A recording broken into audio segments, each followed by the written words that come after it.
नमस्कार जय जगन्नाथ शुभ सकाळ आज हूँ मार्च 1 तारिख रविवार आज दिन अनेक गुरुत्वपूर्ण खबर आसी तेणु भिडियो को शेष पर्यंत देखा मोर आपन को अनुरोध तेबे आसतु आज दिन 20 बड़ खबर उपर नजर पकाइबा भिडियो भल लगिले आपण को भल पाइबा स्वरूप गोटे गोटे लाइक निश्चित करदेवे। आज प्रथम खबर 28 नुआ 108 आम्बुलांस शुभ आरंभ कले मुख्यमंत्री राज्यर आम्बुलांस सेवा क्षेत्र में 428 नुआ आम्बुलांस जोड़िबा पई राज्य सरकार स्थिर करथिले सेथि मध्यरु दुईटी पर्याय 400 आम्बुलांस शुभारंभ होई सारथिबा शनिवार और 28 नुआ आम्बुलांस शुभारंभ कर मुख्यमंत्री प्रति आम्बुलांस पिछा 25.77 लाख टंका हिसाब से 428 आम्बुलांस प्राय 111 कोटी टंका राज्य सरकार निजस्व पांठि विनियोग करछंती। वर्तमान राज्यर 30 जिले में मोट 866 आम्बुलांस जनसाधारण सेवा नियोजित अच्छी। परवर्ती खबर 67 वर्ष पर इतिहास रचिला चैंपियन जम्मू काश्मीर भारतीय घरोई क्रिकेट इतिहास एक स्वर्णिम अध्याय जहां आगामी पीढ़ी एक उदाहरण भाव में मन रखिबे। दशंधि धरी शोई रही स्वप्न बे वास्तवतार परिणत होइछि। कठिन परिश्रम आग्रह एवं अटल विश्वास बल जम्मू एवं काश्मीर 2025-26 रणजी ट्रॉफी टाइटल जीति इतिहास पृष्ठारे निजर नाम लिपिबद्ध करिछि। जम्मू एवं काश्मीर दल फाइनाल रे किंवदंती कर्णाटक को परास्त करी प्रथम थर पई रणजी चैंपियन हेबारे गौरव अर्जन करिछि। परवर्ती खबर आसंता एप्रिल 2 रु 5 तारिख मध्य खड़ीछुआ उत्सव पिला माने खड़ी छुई आरंभ करिवे पाठ पढ़ा पारंपरिक रीतिनीति रे पिलांकर हबो विद्यालय प्रवेश उत्सव प्रस्तुति अनुसार स्कूल रे पिलांकु फूल चंदन दे स्वागत करा जिवो। एथिसह पिलांकु शिक्षा किट बंटन हेबो। आसंता शिक्षा वर्ष 2026 रु 27 पई आसंता एप्रिल 2 रु 5 तारिख मध्य रे खड़ी छुआ उत्सव पालन करा जिवो। एथिसह 6 वर्षर पिलांकर प्रथम श्रेणी रे नाम लेखा करा जिवो। एने विद्यालय गणशिक्षा विभाग पक्षरु समस्त जिला शिक्षा अधिकारी को निर्देश दिया जायछि। परवर्ती खबर एचपीवी निराकरण टीकार शुभारंभ कले मुख्यमंत्री राजस्थान अजमेर ठारू प्रधानमंत्री नरेंद्र मोदी देशव्यापी ह्यूमन पापलोमा भाइरस संक्रमणर निराकरण पई टीकाकरण अभियान शुभारंभ करछन्ती। एई क्रम रे भुवनेश्वर कृषि भवन ठारे मुख्यमंत्री मोहन चरण माझी राज्य स्तरीय उत्सव रे ह्यूमन पापिलोमा भाइरस बा एचपीवी निराकरण पई राज्यव्यापी टीकाकरण कार्यक्रम शुभारंभ करछन्ती। एई अवसर रे से कहिसन्ती जे टीकाकरण अभियान एक साधारण कार्यक्रम नुहे महिला मानक सुस्थ सशक्त करबा एहार लक्ष्य। सूचना योग्य जे प्रधानमंत्री को महत्वाकांक्षी अभियान रे ओडिशार 14 रु 15 वर्ष बयस मध्य प्राय 3.36 लाख बालिका टीकाकरण करा जिवो। एथि पई 3 मास समय लक्ष्य धार्य करा जायछि। परवर्ती खबर राज्यसभा प्रार्थी नाम घोषणा कला बीजेडी अवशेष राज्यसभा प्रार्थी नाम घोषणा कला बीजेडी सभापति नवीन पट्टनायक संतृप्त मिश्र दलीय प्रार्थी डाक्टर दत्तेश्वर होता कमन कैंडिडेट हेबे बोली घोषणा करिसंती। डाक्टर दत्तेश्वर होता नवीन निवास रे पहुंचीबा परे तांको नामकु नै चर्चा जोर धरतिला। नवीन निवास रे बीजेडी विधायक मानकु डका जायतिला। परवर्ती खबर इस्राएल वायुसीमा बंद अधा बाटरू फेरिला दिल्ली तेल अविव एयर इंडिया विमान ईरान उपर इस्राएल और अमेरिकार आक्रमण पर इस्राएल यार सीमा बंद कर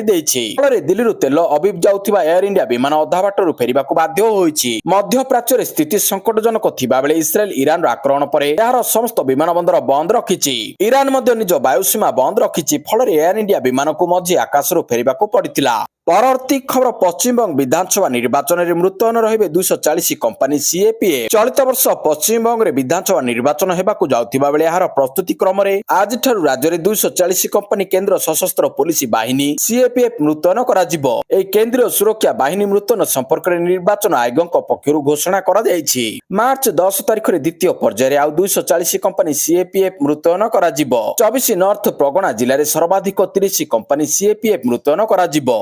परवर्ती खबर आसाम विधानसभा निर्वाचन 45 जनिया प्रार्थी तालिका चूड़ांत कला कांग्रेस। आसाम रे विधानसभा निर्वाचन पई प्रदेश कांग्रेस पक्षरु प्राथमिक पर्याय रे 45 जनिया प्रार्थी तालिका प्रस्तुत करा जायछि। एथिरे अधिकांश वर्तमान विधायकों नाम रहिछि। तेबे बीजेपी पक्षरु प्रार्थी तालिका घोषणा करा जाय नथिबारु कांग्रेस निज प्रार्थी तालिका घोषणा करि नै बोली दलीय सूत्ररु प्रकाश पाइछि। परवर्ती खबर रुसिया कहिला शांतिदूतक असल चेहरा धरा पड़िछि। राष्ट्रपति डोनाल्ड ट्रम्प तेहरान रो क्षेपणास्त्र अस्त्रागार को नष्ट करिबा एवं याहाकु परमाणु अस्त्र विकास करबा को रोकिबा पई प्रतिश्रुति देइथिबारु इस्राएल और अमेरिका ईरान उपर आक्रमण आरंभ करी मध्य प्राच्य को एक अवांछित युद्ध को ठेली देइछंती। एने रुसिया कड़ा प्रतिक्रिया देइछि। रुसिया सुरक्षा परिषदर डेप्यूटी चेयरमैन तथा पूर्वतन रूस राष्ट्रपति दिमित्री मेदवेदेव को कहिसंती शांति स्थापनकारी शांतिदूत पुणी थरे निजर असल चेहरा देखाई देइछंती। ईरान सहित समस्त आलोचना एक कभर ऑपरेशन थिला। प्रकृत रे केही किछि आलोचना करबाको चाहु नथिले ताहा एबे जणा पड़िछि। ପରବର୍ତ୍ତୀ ଖବର ଓଡ଼ିଶାର ବିଭିନ୍ନ ସ୍ଥାନର ଅପଭ୍ରଂଶ ଇଂରାଜୀ ନାମ ବଦଳିବ କହିଲେ ମନ୍ତ୍ରୀ। ଓଡ଼ିଶାର ଯେଉଁ ସ୍ଥାନଗୁଡ଼ିକରେ ସରକାରୀ ଭାବରେ ବ୍ୟବହୃତ ଇଂରାଜୀ ନାମଗୁଡ଼ିକ ସେମାନଙ୍କର ପ୍ରମାଣିକ ଓଡ଼ିଆ ନାମର ଅପଭ୍ରଂଶ ଅଟେ, ସେହି ସ୍ଥାନଗୁଡ଼ିକର ମୂଳ ଓଡ଼ିଆ ନାମ ପୁନଃ ସ୍ଥାପନ ସମ୍ପର୍କରେ ପ୍ରସ୍ତାବ ପଠାଇବା ନିମନ୍ତେ ରାଜସ୍ୱ ଓ ବିପର୍ଯ୍ୟୟ ପରିଚାଳନା ବିଭାଗର ଅତିରିକ୍ତ ମୁଖ୍ୟ ଶାସନ ସଚିବ ଡକ୍ଟର ଅରବିନ୍ଦ ପାଢ଼ୀ ଜିଲ୍ଲାପାଳମାନଙ୍କୁ ଚିଠି ଲେଖିଛନ୍ତି। ରାଜ୍ୟର ବିଭିନ୍ନ ସ୍ଥାନ ଯଥା ଜିଲ୍ଲା ମୁଖ୍ୟାଳୟ, ଉପଖଣ୍ଡ, ବ୍ଲକ ଏବଂ ତହସିଲ ଯେଉଁଠି ବର୍ତ୍ତମାନ ସରକାରୀ ବ୍ୟବହାରରେ ଥିବା ଇଂରାଜୀ ନାମଗୁଡ଼ିକ ସେମାନଙ୍କର ପ୍ରମାଣିକ ଓଡ଼ିଆ ନାମକରଣ ଅପଭ୍ରଂଶ ରୂପ ଅଟେ, ସେସବୁ ସ୍ଥାନର ମୂଳ ଓଡ଼ିଆ ନାମଗୁଡ଼ିକୁ ଓଡ଼ିଶା ସରକାର ପୁନରୁଦ୍ଧାର କରିବାକୁ ଚାହୁଁଛନ୍ତି। ଏହିପରି ବିକୃତି ଆମ ରାଜ୍ୟର ପ୍ରକୃତ ଭାଷାଗତ ଏବଂ ସାଂସ୍କୃତିକ ପରିଚୟକୁ ଭୁଲ ଭାବରେ ପ୍ରତିପାଦନ କରୁଛି ଏବଂ ଓଡ଼ିଆ ଅସ୍ମିତାର ସାରକୁ ମଧ୍ୟ କ୍ଷୁଣ୍ଣ କରୁଛି। ପରବର୍ତ୍ତୀ ଖବର ଇରାନ ଛାଡ଼ି ପଳାଇଲେ ଆୟାତୋଲା ଅଲି ଖାମନେଇ। ଇରାନ ଉପରେ ଇସ୍ରାଏଲ ଆକ୍ରମଣ କରିଛି। ଆକ୍ରମଣର ନାମ ସିଲ୍ଡ ଅଫ୍ ଜୁଡା ରଖିଛି ଇସ୍ରାଏଲ। ଇରାନର ସର୍ବୋଚ୍ଚ ନେତା ଖାମନେଇ ଦେଶ ଛାଡ଼ି ସାରିଥିବା ସୂଚନା ରହିଛି। ଆକ୍ରମଣ ଆଶଙ୍କା କରି ନିରାପଦ ସ୍ଥାନକୁ ଚାଲି ଯାଇଥିବା ସୂଚନା ମିଳିଛି। ବେସାମରିକ ବିମାନ ଉଡ଼ାଣ ବନ୍ଦ ଘୋଷଣା କରିଛି ଇସ୍ରାଏଲ। ପରବର୍ତ୍ତୀ ଖବର ବକେୟା ଭୂ ରାଜସ୍ୱ ଜଳକର ସମୟସୀମା ମଧ୍ୟରେ ଆଦାୟ କରିବା ପାଇଁ ରାଜସ୍ୱ ସଚିବଙ୍କ ନିର୍ଦ୍ଦେଶ। 2025-26 ଆର୍ଥିକ ବର୍ଷ ପାଇଁ ଭୂ ରାଜସ୍ୱ ଜଳକରର ଧାର୍ଯ୍ୟ ଲକ୍ଷ୍ୟକୁ ନିର୍ଦ୍ଦିଷ୍ଟ ସମୟସୀମା ମଧ୍ୟରେ ଆଦାୟ କରିବାକୁ ରାଜସ୍ୱ ବିପର୍ଯ୍ୟୟ ପରିଚାଳନା ବିଭାଗର ଅତିରିକ୍ତ ମୁଖ୍ୟ ଶାସନ ସଚିବ ଡକ୍ଟର ଅରବିନ୍ଦ ପାଢ଼ୀ ସମସ୍ତ ଜିଲ୍ଲାପାଳଙ୍କୁ ନିର୍ଦ୍ଦେଶ ଦେଇଛନ୍ତି। ଅର୍ଥ ବିଭାଗ 2025-26 ଆର୍ଥିକ ବର୍ଷ ପାଇଁ 980 କୋଟି ଟଙ୍କାର ଭୂ ରାଜସ୍ୱ 25.32 କୋଟି ଟଙ୍କାର ଜଳକର ଆଦାୟ ପାଇଁ ଲକ୍ଷ୍ୟ ଧାର୍ଯ୍ୟ କରିଛନ୍ତି। 2025-26 ଆର୍ଥିକ ବର୍ଷ ଅନ୍ତିମ ପର୍ଯ୍ୟାୟରେ ପହଞ୍ଚିବାକୁ ଥିବାବେଳେ ସମସ୍ତ ଜିଲ୍ଲାପାଳମାନଙ୍କୁ ଯତ୍ନବାନ ହେବା ପାଇଁ ରାଜସ୍ୱ ସଚିବ ନିର୍ଦ୍ଦେଶ ଦେଇଛନ୍ତି। ପରବର୍ତ୍ତୀ ଖବର ମାର୍ଚ୍ଚ 2026ରେ ପହିଲାରୁ ବଦଳିଯିବ ଏହିସବୁ ନିୟମ। 1 ମାର୍ଚ୍ଚ 2026ରୁ ଅନେକ ଗୁରୁତ୍ୱପୂର୍ଣ୍ଣ ପରିବର୍ତ୍ତନ ହେବ। ସାଧାରଣ ଏବଂ ପ୍ଲାଟଫର୍ମ ଟିକେଟ ବୁକିଂ ପାଇଁ ନିୟମ 1 ମାର୍ଚ୍ଚ 2026ରୁ ପରିବର୍ତ୍ତନ ହେବାକୁ ଯାଉଛି। ପୁରୁଣା ଭାରତୀୟ ରେଳବାଇ ୟୁଟିସି ଆପ୍ 1 ମାର୍ଚ୍ଚରୁ ବନ୍ଦ ହୋଇଯିବ। ଏହାକୁ ନୂତନ ରେଲ ୱାନ୍ ଆପ୍ ସହିତ ବଦଳାଇ ଦିଆଯିବ। ସାଧାରଣ ଟିକେଟ, ପ୍ଲାଟଫର୍ମ ଟିକେଟ ଏବଂ ସ୍ଥାନୀୟ ଯାତ୍ରା ସହିତ ଜଡ଼ିତ ସବୁକିଛି ଏହି ନୂତନ ଆପ୍ରେ ଉପଲବ୍ଧ ରହିବ। ଡିଜିଟାଲ ଠକେଇରୁ ଦୂରେଇ ରହିବା ପାଇଁ ସରକାର ମାର୍ଚ୍ଚ 1 ତାରିଖରୁ ଏକ ନୂତନ ସିମ୍ ବାଇଣ୍ଡିଂ ନିୟମ ଲାଗୁ କରିବାକୁ ଯାଉଛନ୍ତି। ଏହି ନିୟମ ଅନୁସାରେ ହ୍ୱାଟ୍ସଆପ୍, ଟେଲିଗ୍ରାମ ଏବଂ ସିଗ୍ନାଲ ଭଳି ଆପ୍ ଏବେ ସିଧାସଳଖ ଆପଣଙ୍କ ସିମ୍ ସହିତ ଲିଙ୍କ ହୋଇଯିବ। ଯଦି ଆପଣ ଆପଣଙ୍କ ଫୋନରୁ ସିମ୍ କାଢି ଦିଅନ୍ତି ତେବେ ଏହି ଆପ୍ସ ଗୁଡ଼ିକ ତୁରନ୍ତ କାମ କରିବା ବନ୍ଦ କରିଦେବେ। ଆପଣ ସିମ୍ ବିନା ଏହି ଆପ୍ସ ଗୁଡ଼ିକୁ ପରିଚାଳନା କରିପାରିବେ ନାହିଁ। ଏପରିକି ୱାଇଫାଇ କିମ୍ବା ଅନ୍ୟ କୌଣସି ନେଟୱାର୍କ ମାଧ୍ୟମରେ ମଧ୍ୟ ବ୍ୟବହାର କରିପାରିବେ ନାହିଁ। ଦେଶର କିଛି ବଡ଼ ବଡ଼ ସରକାରୀ ବ୍ୟାଙ୍କ ସର୍ବନିମ୍ନ ବାଲାନ୍ସ ଗଣନା କରିବାର ପଦ୍ଧତି ପରିବର୍ତ୍ତନ କରିପାରନ୍ତି। ପୂର୍ବରୁ ଯଦି ଗୋଟିଏ ଦିନରେ ଆକାଉଣ୍ଟ ବାଲାନ୍ସ କମ୍ ହୋଇଯାଏ ତେବେ ଜରିମାନା ଲାଗୁ କରାଯାଇପାରେ। ପରବର୍ତ୍ତୀ ଖବର ପଶ୍ଚିମ ଏସିଆରେ ବିପଦ ଘନେଇଲା। ଇସ୍ରାଏଲ ଛାଡ଼ିବାକୁ ଦୂତାବାସ କର୍ମଚାରୀଙ୍କୁ ପରାମର୍ଶ ଦେଲା ଆମେରିକା। ପଶ୍ଚିମ ଏସିଆରେ ବୃଦ୍ଧି ପାଉଥିବା ସାମରିକ ଉତ୍ତେଜନା ମଧ୍ୟରେ ଇସ୍ରାଏଲରେ ଥିବା ଦୂତାବାସ କର୍ମଚାରୀଙ୍କୁ ତୁରନ୍ତ ଦେଶ ଛାଡ଼ିବାକୁ ଆମେରିକା କହିଛି। କର୍ମଚାରୀମାନଙ୍କ ପାଖକୁ ପଠାଯାଇଥିବା ଏକ ଜରୁରୀକାଳୀନ ଇମେଲ ମାଧ୍ୟମରେ ଆମେରିକୀୟ ରାଷ୍ଟ୍ରଦୂତ ମାଇକ୍ ହକାବି ସ୍ପଷ୍ଟ କରିଛନ୍ତି, ସ୍ୱେଚ୍ଛାକୃତ ଭାବରେ ଦେଶ ଛାଡ଼ିବାକୁ ଚାହୁଁଥିବା ଯେକୌଣସି କର୍ମଚାରୀ ବିଳମ୍ବ ନକରି ଏହା କରିବା ଉଚିତ। ଇରାନ ଉପରେ ଆମେରିକାର ସମ୍ଭାବ୍ୟ ଆକ୍ରମଣ ତଥା ଏହି ଅଞ୍ଚଳ ଯୁଦ୍ଧର ବିପଦକୁ ଦୃଷ୍ଟି ରଖି ପଦକ୍ଷେପ ନିଆଯାଇଛି ବୋଲି ଇସ୍ରାଏଲରେ ଥିବା ଆମେରିକାର ରାଷ୍ଟ୍ରଦୂତ କହିଛନ୍ତି। ପରବର୍ତ୍ତୀ ଖବର ଚାଗସ୍ ଦ୍ୱୀପପୁଞ୍ଜ ବିବାଦ। ମାଲଦ୍ୱୀପ ସହିତ କୂଟନୈତିକ ସମ୍ପର୍କ ଭାଙ୍ଗିଲା ମରିସ୍। ଦୁଇ ବନ୍ଧୁତ୍ୱପୂର୍ଣ୍ଣ ଭାରତ ମହାସାଗରୀୟ ଦେଶ ମରିସସ୍ ଓ ମାଲଦ୍ୱୀପ ମଧ୍ୟରେ ସମ୍ପର୍କ ହଠାତ୍ ତିକ୍ତ ହୋଇ ଶାନ୍ତି ଭଙ୍ଗ ପରି ମନେ ହେଉଛି। ଚାଗସ୍ ଦ୍ୱୀପପୁଞ୍ଜର ସାର୍ବଭୌମତ୍ୱକୁ ନେଇ ମତଭେଦ ଏବେ ଏକ ବଡ଼ କୂଟନୈତିକ ସଙ୍କଟ ସୃଷ୍ଟି କରିଛି। ଚାଲିଥିବା ଅନ୍ତର୍ଜାତୀୟ ସାମୁଦ୍ରିକ ସୀମା ବିବାଦ ମଧ୍ୟରେ ମରିସସ୍ ମାଲଦ୍ୱୀପ ସହିତ ସମସ୍ତ ସମ୍ପର୍କ ସ୍ଥଗିତ କରିଛି। ପରବର୍ତ୍ତୀ ଖବର ଏସୀୟ ମୁଷ୍ଟିଯୁଦ୍ଧରେ ଭାରତୀୟ ଦଳର ନେତୃତ୍ୱ ନେବେ ଲଭଲିନା। ଅଲିମ୍ପିକ୍ସ ପଦକ ବିଜୟିନୀ ଲଭଲିନା ଓ ଦୁଇଥର ବିଶ୍ୱ ଚାମ୍ପିୟନ ହୋଇଥିବା ନିକୋ ଏସୀୟ ମୁଷ୍ଟିଯୁଦ୍ଧ ପ୍ରତିଯୋଗିତାରେ 20 ଜଣ ଭାରତୀୟ ଦଳର ନେତୃତ୍ୱ ନେବେ। ଏହି ପ୍ରତିଯୋଗିତା ମାର୍ଚ୍ଚ 28ରୁ ଏପ୍ରିଲ 11 ପର୍ଯ୍ୟନ୍ତ ମଙ୍ଗୋଲିଆରେ ଅନୁଷ୍ଠିତ ହେବ। ଗତ ଜାନୁଆରୀରେ ହୋଇଥିବା ଜାତୀୟ ପ୍ରତିଯୋଗିତା ଓ ତାପରେ ପଟିଆଲାରେ ଅନୁଷ୍ଠିତ ଜାତୀୟ ଶିବିରରେ ପ୍ରତିଯୋଗୀଙ୍କ ବ୍ୟାପକ ମୂଲ୍ୟାଙ୍କନ ପରେ ଏହି 20 ଜଣିଆ ଦଳ ଚୟନ କରାଯାଇଛି। ଏସୀୟ ପ୍ରତିଯୋଗିତାକୁ ବିଶେଷ ଗୁରୁତ୍ୱ ଦିଆଯାଉଛି କାରଣ ଏହାର ଫାଇନାଲିଷ୍ଟମାନେ ନିଜ ନିଜ ବର୍ଗରେ ରାଜ୍ୟଗୋଷ୍ଠୀ କ୍ରୀଡ଼ା ଓ ଏସୀୟ କ୍ରୀଡ଼ା ପାଇଁ ସିଧାସଳଖ ପ୍ରବେଶ ପାଇବେ। ପରବର୍ତ୍ତୀ ଖବର ବିଜେଡିରୁ ପ୍ରଭାତ ବିଶ୍ୱାଳ ବହିଷ୍କୃତ। ବିଜୁ ଜନତା ଦଳ ବିଜେଡି ଚୌଦ୍ୱାର କଟକର ପୂର୍ବତନ ବିଧାୟକ ପ୍ରଭାତ ରଞ୍ଜନ ବିଶ୍ୱାଳଙ୍କ ଉପରେ କାର୍ଯ୍ୟାନୁଷ୍ଠାନ ନେଇଛି। ପ୍ରଭାତ ବିଶ୍ୱାଳଙ୍କୁ ବିଜେଡି ବହିଷ୍କାର କରିଛି। ରାଜ୍ୟସଭା ପ୍ରାର୍ଥୀ ସମ୍ପୃକ୍ତ ମିଶ୍ରଙ୍କ ବିରୋଧରେ ବୟାନ ପାଇଁ ପ୍ରଭାତଙ୍କୁ ବିଜେଡି ସୁପ୍ରିମୋ ନବୀନ ପଟ୍ଟନାୟକ ବହିଷ୍କାର କରିଛନ୍ତି। ଏନେଇ ବିଜେଡି ଉପସଭାପତି ପ୍ରତାପ ଜେନାଙ୍କ ସୂଚନା ରହିଛି। ପରବର୍ତ୍ତୀ ଖବର ଘୁଞ୍ଚିଲା ଆଇପିଏଲ ତାରିଖ। 2 ଦିନ ବିଳମ୍ବରେ ଆରମ୍ଭ ହେବ ଆଇପିଏଲ। 2026ର କାର୍ଯ୍ୟସୂଚୀକୁ ନେଇ ଆସିଛି ବଡ଼ ଅପଡେଟ୍। ରିପୋର୍ଟ ଅନୁସାରେ ଆଇପିଏଲ 2026 ଏବେ ମାର୍ଚ୍ଚ 26 ତାରିଖ ପରିବର୍ତ୍ତେ 28 ମାର୍ଚ୍ଚରେ ଆରମ୍ଭ ହେବ। ଡିସେମ୍ବର 15, 2025ରେ ସମସ୍ତ 10ଟି ଫ୍ରାଞ୍ଚାଇଜକୁ କୁହାଯାଇଥିଲା ଯେ ମାର୍ଚ୍ଚ 26ରେ ଆଇପିଏଲ ଆରମ୍ଭ ହେବ, କିନ୍ତୁ ଆରମ୍ଭ ତାରିଖ ଏବେ ପରିବର୍ତ୍ତନ କରାଯାଇଛି। 26 ପରିବର୍ତ୍ତେ ମାର୍ଚ୍ଚ 28ରେ ଆରମ୍ଭ ହେବ ବୋଲି ସ୍ପଷ୍ଟ କରାଯାଇଛି। ସେହିପରି ଫାଇନାଲ ମ୍ୟାଚ୍ 31 ମେରେ ଖେଳାଯିବ। ପରବର୍ତ୍ତୀ ଖବର ଭାରତୀୟଙ୍କୁ ଚାକିରି ଦେବ ଇସ୍ରାଏଲ। 26 ଫେବୃଆରୀ ଦିନ ଭାରତ ଓ ଇସ୍ରାଏଲ ମଧ୍ୟରେ ହୋଇଥିବା ଉଚ୍ଚସ୍ତରୀୟ ବୈଠକରେ ଆଗାମୀ 5 ବର୍ଷ ମଧ୍ୟରେ 50,000 ଅଧିକ ଭାରତୀୟ ଶ୍ରମିକଙ୍କୁ ଇସ୍ରାଏଲରେ କାମ କରାଇବାକୁ ଅନୁମତି ଦେବାକୁ ସହମତି ହୋଇଛି। ଏହି ନିଷ୍ପତ୍ତି ନରେନ୍ଦ୍ର ମୋଦି ଓ ବେଞ୍ଜାମିନ ନେତାନ୍ୟାହୁଙ୍କ ମଧ୍ୟରେ ହୋଇଥିବା ଆଲୋଚନା ପରେ ନିଆଯାଇଛି। ଏହାର ଅର୍ଥ ହେଉଛି ଇସ୍ରାଏଲ ପ୍ରତିବର୍ଷ ହାରାହାରି ପ୍ରାୟ 10,000ରୁ ଅଧିକ ଭାରତୀୟଙ୍କୁ ନିଯୁକ୍ତି ସୁଯୋଗ ଦେବ। ପରବର୍ତ୍ତୀ ଖବର ମିସାଇଲ ଆକ୍ରମଣରେ 40 ଛାତ୍ରୀ ମୃତ।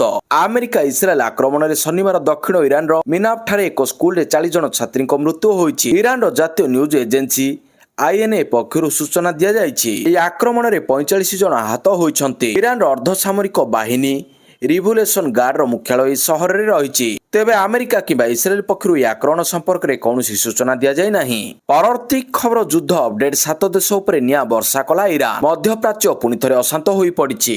ଶନିବାର ଇରାନ ଉପରେ ଇସ୍ରାଏଲ ଆମେରିକୀୟ ଆକ୍ରମଣ ପରେ ଦେଶର ସର୍ବୋଚ୍ଚ ନେତା ଆୟତୋଲା ଅଲି ଖେମେନି ବିଶ୍ୱକୁ ତାଙ୍କର ଉଗ୍ର ରୂପ ଦେଖାଇବା ଆରମ୍ଭ କରିଛନ୍ତି। ଇସ୍ରାଏଲ ଆମେରିକୀୟ ଆକ୍ରମଣ ପରେ ଇରାନ ତାଣ୍ଡବ ଆରମ୍ଭ କରିଛି। ମଧ୍ୟପ୍ରାଚ୍ୟର 7ଟି ଦେଶ ଉପରେ ଏକକାଳୀନ ଆକ୍ରମଣ କରିଛି। ଧ୍ୱଂସର ଭିଡିଓ ମଧ୍ୟ ସାମ୍ନାକୁ ଆସିଛି। ଇରାନ ଆକ୍ରମଣ ଯୋଗୁଁ ମଧ୍ୟପ୍ରାଚ୍ୟ ପୁଣି ଥରେ ଜଳୁଛି। Iran Israel Saudi Arab UAE Qatar Kuwait ଏବଂ ବାହିରାନକୁ ଟାର୍ଗେଟ କରି ପ୍ରତିଶୋଧ ନେଇଛି। ପରବର୍ତ୍ତୀ ଖବର ପ୍ରତିଷ୍ଠା ହେବ ସର୍ବବୃହତ ବନ୍ଦର।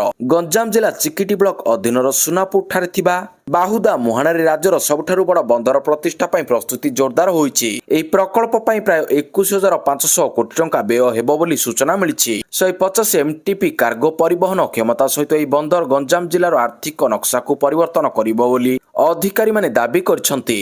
ଏହି ପ୍ରକଳ୍ପ ରାଜ୍ୟର ବର୍ତ୍ତମାନ ରହିଥିବା ଧାମରା ବନ୍ଦର, ପାରାଦୀପ ବନ୍ଦର ଓ ଗୋପାଳପୁର ବନ୍ଦର ଠାରୁ ବଡ଼ ହେବ ବୋଲି କୁହାଯାଉଛି। ପରବର୍ତ୍ତୀ ଖବର ହୋଲି ପାଇଁ ପୂର୍ବତଟ ରେଳବାଇର ପ୍ରସ୍ତୁତି। ଅତିରିକ୍ତ ଭିଡ଼ ଦୂର କରିବା ପାଇଁ ଚାଲିବ 132ଟି ସ୍ପେଶାଲ ଟ୍ରେନ୍।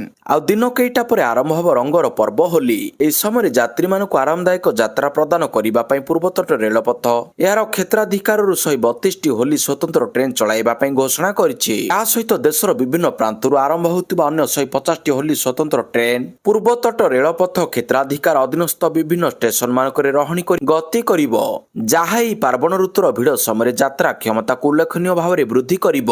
ପରବର୍ତ୍ତୀ ଖବର ବିକାଶର ସବୁ କ୍ଷେତ୍ରରେ ପରିବର୍ତ୍ତନ ଆଣିଛୁ କହିଲେ ମୁଖ୍ୟମନ୍ତ୍ରୀ। ଗତ 20 ମାସ ଧରି ରାଜ୍ୟ ସରକାର ବିକଶିତ ଓଡ଼ିଶା ବିକଶିତ ଭାରତ ଦୃଷ୍ଟିକୋଣକୁ ଅର୍ଥନୈତିକ ଅଭିବୃଦ୍ଧି, ସାମାଜିକ ପରିବର୍ତ୍ତନ, ଭିତ୍ତିଭୂମି ସମ୍ପ୍ରସାରଣ ଓ ସାଂସ୍କୃତିକ ପୁନରୁତ୍ଥାନ ମାଧ୍ୟମରେ ରୂପାୟନ କରିବା ପାଇଁ ଅଭିଯାନ ଆରମ୍ଭ କରିଛନ୍ତି। ମୁଖ୍ୟମନ୍ତ୍ରୀ ମୋହନ ଚରଣ ମାଝୀ ଲୋକସେବା ଭବନ କନଭେନସନ ସେଣ୍ଟରଠାରେ ଆୟୋଜିତ ବିକାଶ ମନ୍ଥନ 1.0 ଗଭର୍ଣ୍ଣାନ୍ସ ଇନ୍ ଆକ୍ସନ କାର୍ଯ୍ୟକ୍ରମର ଉଦ୍ଯାପନୀରେ ଉଦ୍ବୋଧନ ଦେଇ କହିଛନ୍ତି, ଦୃଢ଼ ନେତୃତ୍ୱ, ସ୍ପଷ୍ଟ ନୀତି ଓ ସାମୂହିକ ସଂକଳ୍ପ ଦ୍ୱାରା ଓଡ଼ିଶା ଦେଶର ଅଗ୍ରଣୀ ରାଜ୍ୟ ଭାବରେ ଉଦୟ ହୋଇପାରିଛି।